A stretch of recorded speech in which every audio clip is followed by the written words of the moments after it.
Hello, this is Khushbu Raleigh from US Impact, US Indo-American Members Political Action Committee of Texas, and it represents multiple cities. We are in current election season, May 4 it is, and right now I'm standing here with Shona Huffman, current City Council member, pro tem mayor, extensively involved in community and with heavy interest in policies. She is nationally recognized teacher for US governments and such, policies and such topics.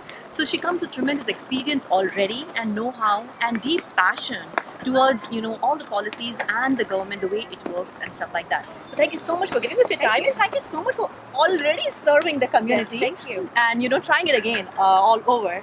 So we would like to know more about you. I think our viewers would like to know more about you in detail and your major experience and your priorities. As based on your experience, what Frisco really needs and what would be your top issues. That's a lot to cover in 1 minute. All right. Okay. We will break it down. So I'll try to do a little bit here at first. So thank you so much for having me. My name is Shona Huffman, and I currently serve as Frisco's Mayor Pro Tem. I sit in City Council Place 2, and I was elected for the first time in 2016. I've lived in Frisco for 15 years. I'm a single mom with 2 teenage daughters, gloriously amazing, wonderful girls who attend Wakeland High School. Part of what I used to do is I was actually a high school teacher. I taught U.S. government and history for a number of years in the classroom, and like Chris said, I was a nationally recognized award-winning teacher. And then after a while of working with my children, I went back out into the workforce and took a job working for the community, in the business community, doing government affairs for the Chamber of Commerce. And so my job was to help build up the business community here in Frisco, to grow our businesses that are small, medium, and large, to give them a chance to thrive in the economy here. After a number of years of doing that, I then ran for City Council, because I felt like I brought, one, a business understanding of just what our businesses are going through in the community, but 2, I've been a resident for a long time, and I had served on several committees coming through the PTA as a mom, but then also doing things like the Citizens Bond Committee, and then working with the schools. But then also I had a policy background. Since I was doing a lot of work legislatively to protect and promote commerce, I brought a legislative background to the table. So that's kind of my background of where I came from and how I got to here. So I've just finishing up my first term, and my priorities in the past 3 years have been several things. One, really working on smart development. We're growing very quickly. And that's a great thing, because it says that people really want to be in this community. And when you're ranked as the #1 community in America, that says not just what we think, but it also says what the rest of the country says about us as well. So when you're bringing people here, that's a great thing. But we're growing very quickly. So we've got to have smart development that works to deal with the businesses coming in, works to deal with the residents that are coming in and have the infrastructure in place, and growing the economy. But then we also need to make sure that we're taking care of our public safety. And so at the same time that we're taking care of our public safety and making sure that we're a safe community and supporting our public safety, we need to make sure that we're also keeping our taxes low. And one of the key ways to doing that is just growing our commercial base. When we grow our commercial base, it helps alleviate the burden on our taxpayers, and so that's really key in that part of it. So those are some of my priorities going forward. It's been my priorities over the last 3 years. It'll continue to be my priorities as we go forward. So you come with a tremendous experience of being a teacher, policies, history. Yes. Already then city government. Yes. So it's like a complete package. You could be in ISD, you could be in city, anywhere. Having said that, your views on tax recapture, the big topic, House Bill 2 as well. Right. So what would be your thoughts on those, and how can, public people of Frisco, pay taxes in such a way that they get, more value of their dollars. But then we are growing, so it's a good problem to have. But at the same time, how to, what to answer those people who are a little, overburdened with this, drawbacks of the growing city. Absolutely. So there's a couple of things in that. One, I believe that when we have the governor and the speaker for the state house say that if every city were run like Frisco, Texas, that we wouldn't need a lot of legislation because Frisco is run so well. And they've actually said that. They've tweeted that out. So that's also kind of reaffirming that we're doing the right thing here. But when we're doing things like providing homestead exemptions, we filed for the first time ever 2 years ago a 7.5% homestead exemption, and then increased it to 10% last year. Our seniors enjoy, by the time they have the senior exemption, it's almost a 33% homestead exemption. Now, while we know that that's great, there's still more that we can do. So we're always looking to find ways to lower the tax rate. We've done that twice in the last 3 years since I've been on council. And what that allows us to do is still give really strong services, but yet try to find some ways to do relief. If you look at your tax bill, because we write that check to one county, it kind of all goes to this, we think it's all going to the same place, but really what you need to know is that the part that goes to the city is really only 20% of that entire tax bill. And most people have found that though their values have gone up with the homestead exemption, their actual part to the city has either steadied or actually gone down. And the reason that's happened is because of the exemption. So I think that reform is great at the state level. Actual relief is great at the state level.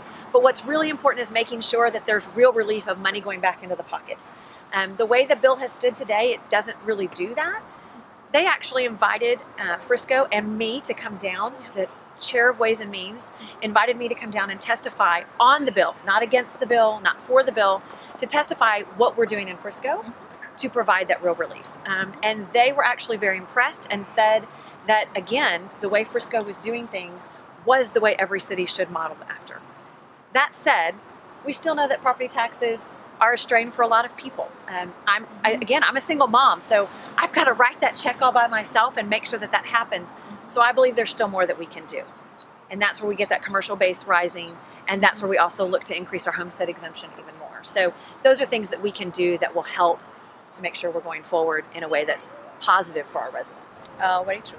So there has been this in the bond current, bond committee Yes. has provided some suggestions, and so based on that, there's a talk about the library. Yeah. And of course, Frisco is growing, and especially all of them have kids. Most families are coming here because that's the way we grow. We Yeah. attract the right kind of people with families and all.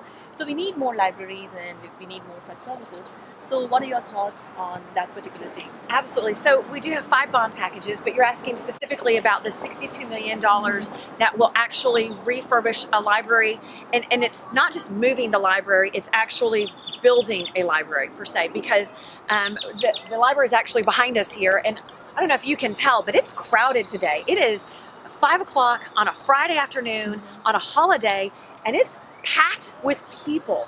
So the idea that people aren't using libraries anymore in Frisco is just not true. Our library is used intensely, Yes. and we are only at about 50,000 square feet right now. For build out, we need 150,000 square feet. We're also behind about 20 to 30,000 square feet right now. So we've got to do something to increase space.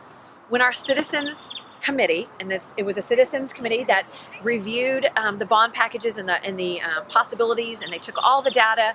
They then presented before council what we should do. When they reviewed the different options, one of them was to add on to this building.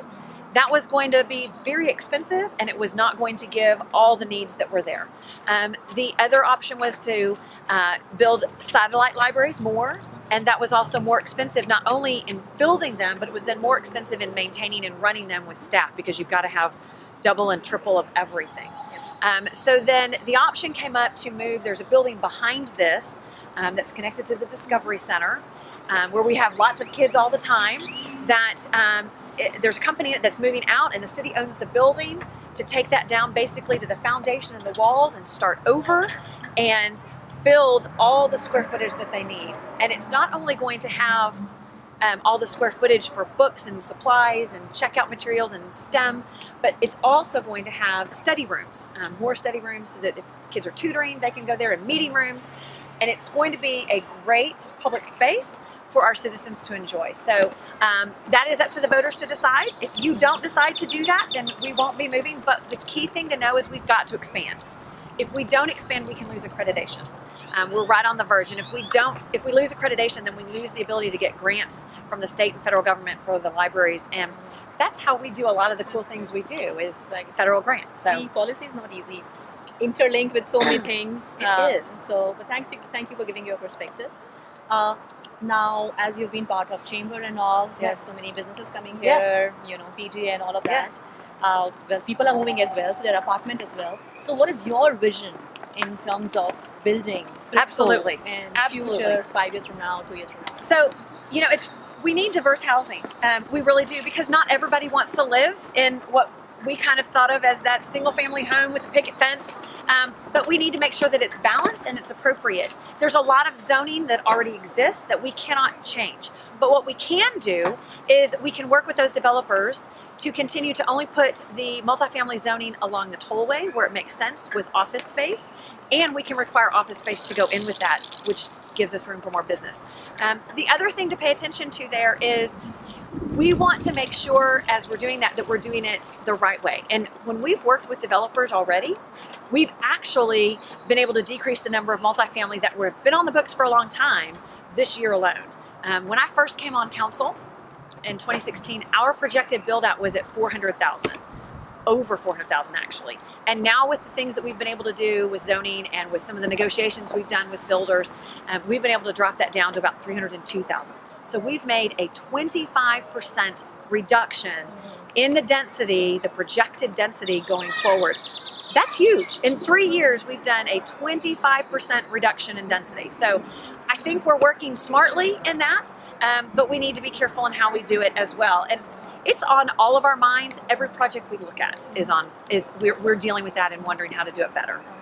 And there are a lot of open patches. We have land to build as of now. That's right. Near 380, and so what is zoning is multi-purpose in quite a few areas, Brinkman Ranch and all. Right. So what's the vision over there? So we need commercial, we need Yes. apartments, but anything recreational? Oh, absolutely. Because So we need to there's have fun too, right? Star is a good example. There's a new park Yes. going in over off on the kind of central part of Frisco on the northern quadrant. There is another one that will go in on the northwest quadrant that we already own property for. And when we bought the property in central Frisco, that actually took about, I think, 1,200 apartments off the books when we bought that. So that allows it. We also are building a new senior center, which the voters approved back in 2015. It should be finished in the next year or so. We've increased our open space to 10%. So even when you see developments, they've got to have more open space and more green space.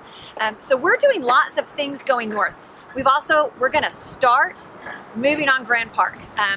So now that we are just about to get the lake permit granted from the Army Corps of Engineers for Grand Park, that's going to allow us to move forward on Grand Park. And so I do think we're going to get to see some movement there. We're going to get to redesign that, and that's going to be a wonderful space in the middle of Frisco for everyone to enjoy. That's going to be green and lush and natural state. So that's going to be a cool project. The other thing to pay attention to is UNT. So UNT, University of North Texas, is launching the UNT Frisco campus. They're already here. They're building. That actually took some other things off of the table for apartments, and so that is going to be a gorgeous green space that overlooks another park area, but it's going to allow us to have higher education. And you know what that does? That allows us to have jobs here. You're going to have companies that are looking for higher education, because then they're going to get people doing their secondary and master's degrees, and that's going to be a great training program for our businesses. So all those things are helping to grow our community and to keep it more sustainable as we go forward. Absolutely. And we need all those fresh ideas and startups, and Frisco is coming up with a lot of such programs, IF Talks and whatnot. Right. So we are attracting all the startups and big industries, Right. and we are having a lot of speakers. On those lines, we have this Drive AI, which was promoted big time and over here. So your thoughts on traffic? Of course, people are moving, so of course they'll have cars, they will drive around, and Right. what is your vision on those lines? Because we'll have to accommodate that as well. Right. It's important with traffic to be data driven. It's one thing to feel like you're sitting in more traffic because there's more cars, but those of us who've been here a long time remember what it was like when El Dorado was one lane each direction, and it took us 30 minutes just to go to from a mile stretch on a Sunday afternoon. So it's important that we pay attention to what the data shows. We've actually this year made it a priority to start looking at the solutions we've done to see if they're actually working. And so once we've done that, we've started to say we found that the trip on Preston Road between 121 and 380 at the same time of day, the same day of year from last year, we've actually improved that traffic flow by 40 seconds, which may not seem like a lot, but every second helps in moving traffic, and so it shows that some of the things we're doing are working. You're going to see technology coming in, you're going to see more smart signals coming in, and you're going to see more investment in our roads, which is exactly what we need to do to keep up with the growth. So we're working hard to make sure that all happens. Thank you so much for providing all that important input to our viewers. Any final comments that you may have? And please go out and vote. May 4 is the election date and early voting starts on 22nd. So anything else I would like to say to our audience, please go ahead. Thank you so much. Thank you so Shona. much. All the Appreciate it. best. Thank you, Kush. Thank you so much for letting me speak to you today. Again, my name is Shona Huffman, and I'm in Frisco City Council, Place 2, and I hope that I can earn your trust and your vote. One of the things that it's really important for you to understand is that experience and leadership and vision matters. It's very easy to make a lot of campaign promises. It's very easy to say a lot of things without having a lot of knowledge about what's really going on and the foundational decisions that need to be made. But it's another thing to show expertise, to show leadership, and to show vision. And I've brought all of those to the table in the way that I've led, currently on City Council, and will continue to lead in the future. So I've led in smart development, I've led in bringing smart offices here and smart corporations here. I've led in keeping our public safety strong. I'm endorsed by both the Frisco Police Officers Association and the Frisco Firefighters Association. And those endorsements are very hard to get. They supported me in 2016, and they've chosen to support me again this year because it shows my commitment to public safety. The other thing that's important for you to know is that I've spent time in every corner of this community. I've spent time with residents that represent every group, with residents that represent every cultural group within our community, every size of business in our community, every part of Frisco I've actually been in and worked with those people. Why do I do that? Because it's important to keeping part of this community. It's important to be part of that community feel and to know what matters to our residents. So I've done that. I've earned the trust of so many. If you'd like to know more about me or you'd like to see more about my positions on things, please don't hesitate to reach out to me. You can also look at www.shonafrisco.com or look at me on Facebook at Shona Huffman. So thanks so much. I hope to have your vote. Early voting starts April 22nd, and I hope to see you then.